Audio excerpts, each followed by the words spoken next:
We are back with chapter 24 of Mrs. Frisby and the Rats of Nim, entitled 7 Dead Rats. From a birdcage, Mrs. Frisby watched the Fitzgibbons eat dinner. There was dinner for her too, breadcrumbs, cheese, and a bit of carrot, on the floor of the cage along with a small bowl of water. The cage had been occupied until a few months before by a yellow canary named Porgy, who had lived in it for 5 years and then died of old age. To get her out from under the colander, Billy had slid a piece of cardboard beneath it, pinching her foot sharply in the process so that it hurt when she walked. She had been transferred first to a shoebox. "Can I keep it?" Billy had asked his mother. "What for? It's just a field mouse." "For a pet. I like it." Billy had tried to look at Mrs. Frisby through some holes he had punched in the top of the box, but it was dark inside. "I suppose so, for a few days. You'll have to feed it." "I think I'll put it in Porgy's cage. I can't see it in this box. It must be hungry." "It was trying to eat Dragon's food, dumb mouse. It might have been killed." No one had noticed the small torn piece of paper at first. Then Mrs. Fitzgibbon had absently picked it up and tossed it into the wastebasket. A few days, Mrs. Frisby felt sick.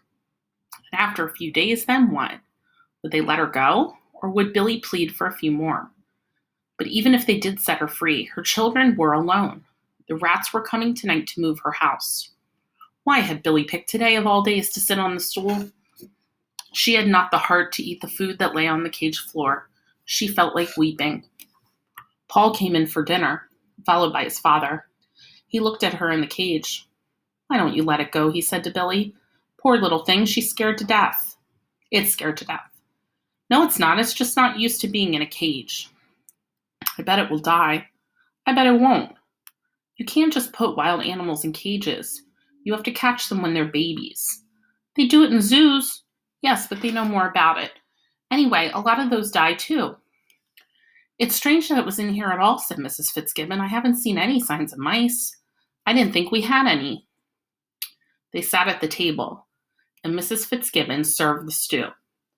It was a long, square-cut farm table, big enough to feed, besides the family, 4 hired hands who would be working with Mr. Fitzgibbon during the planting and harvesting. The Fitzgibbons sat together around one end of it. Mrs. Frisby's cage hung from the metal stand in the corner on the opposite side of the room, quite high up, so that the floor where she crouched was above their heads. She could watch them looking down, but if she retreated to the far side of the cage, they could not see her, nor she them. She kept hoping that Paul would resume the argument with Billy and win it, or at least convince Mr. and Mrs. Fitzgibbon that they should let her go.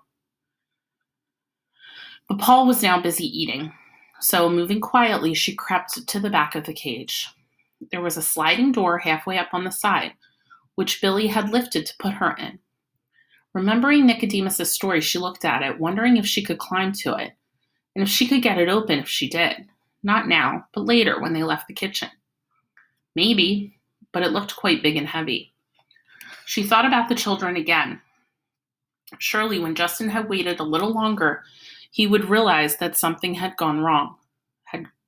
He would go and talk to them. What could he tell them? "Children, your mother went into the kitchen with Dragon, and she hasn't come out." No, but whatever they said, they would be dreadfully frightened and worried. Poor Cynthia, poor Timothy, poor all of them.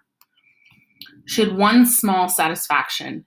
Dragon, who had been admitted after she was safely caged, had eaten his bowl of cat food greedily, sleeping powder and all, purring as he licked the last scraps from the bottom. Billy was looking at the cage. "There!" he cried. "It walked. I saw it. I told you it was all right." He started up from his chair. "Billy, stay in your place and eat your stew," said Mrs. Fitzgibbon. "The mouse can wait." "Speaking of mice," said Mr. Fitzgibbon, who had driven to town that afternoon, "there was quite a stir today at Henderson's hardware store." "About mice?" "No, but nearly. About rats. I went in to order the new linchpin, and there was quite a group there, talking about an odd thing had happened.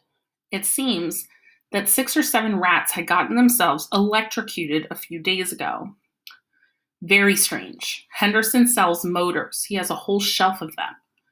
The rats, for some reason, had got to the shelf. He said it looked as if they were fooling with one of the motors trying to move it. That's a new one, said Paul. Rats stealing motors. They weren't really, of course. Anyway, it happened during the night. When Henderson, came to the shop in the morning, he tried to turn on the lights, but the fuse was blown. He found the rats all grouped around the motor. It had been left plugged in, though it was turned off. They must have been gnawing at the insulation for some reason. At least that's what he thinks. They caused a short circuit and all bunched together like that, and the current went through them and killed the lot.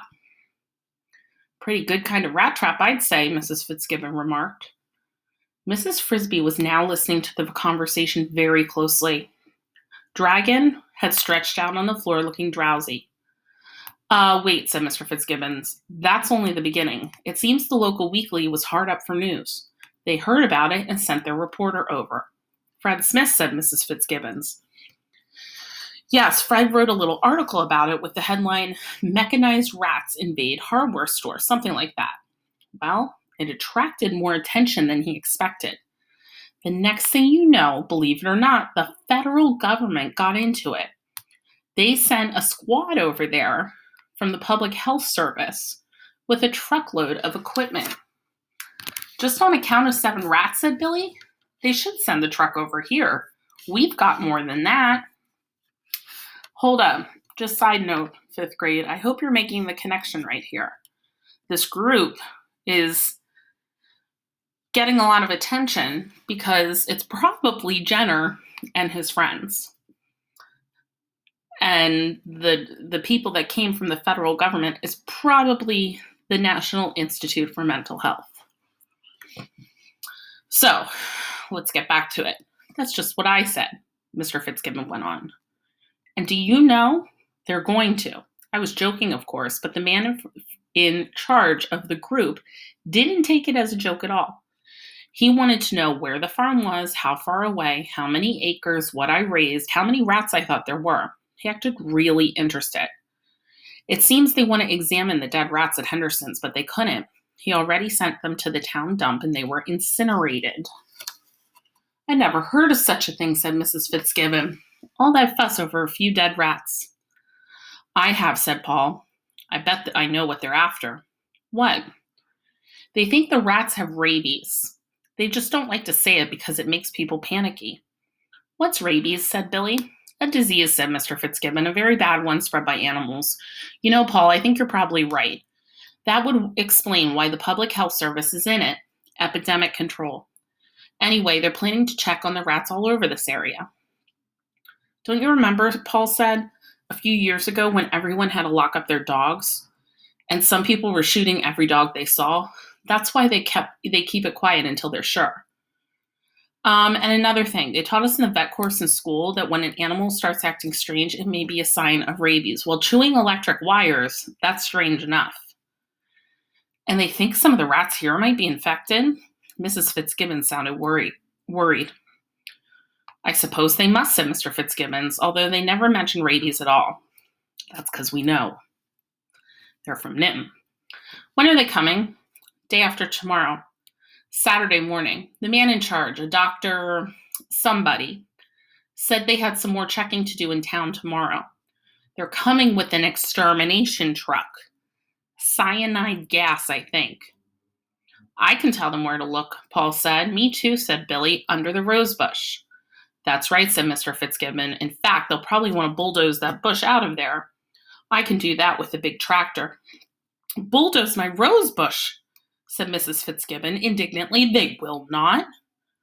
Look at it this way, her husband said. I've got to get rid of those rats anyway. I'd already decided to. They're stealing too much feed. Seeds, too. More all the time. If I paid an exterminator to do it, he'd charge them a couple of $100.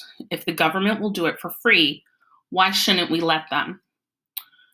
Well, said Mrs. Fitzgibbons, still not soothed, then you can spend the money to buy me some new rose bushes. It's just what I had in mind, said Mr. Fitzgibbons with a smile, and maybe some lilacs too. Mrs. Fitzgibbons had always wanted a lilac bush. They were her favorite shrubs. Mrs. Frisbee did not believe at all it was rabies the men were looking for. She wished that Mr. Fitzgibbon had been able to remember the name of Dr. Somebody. And now she had another urgent reason to get out of the cage.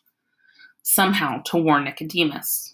Dragons slept on the kitchen floor.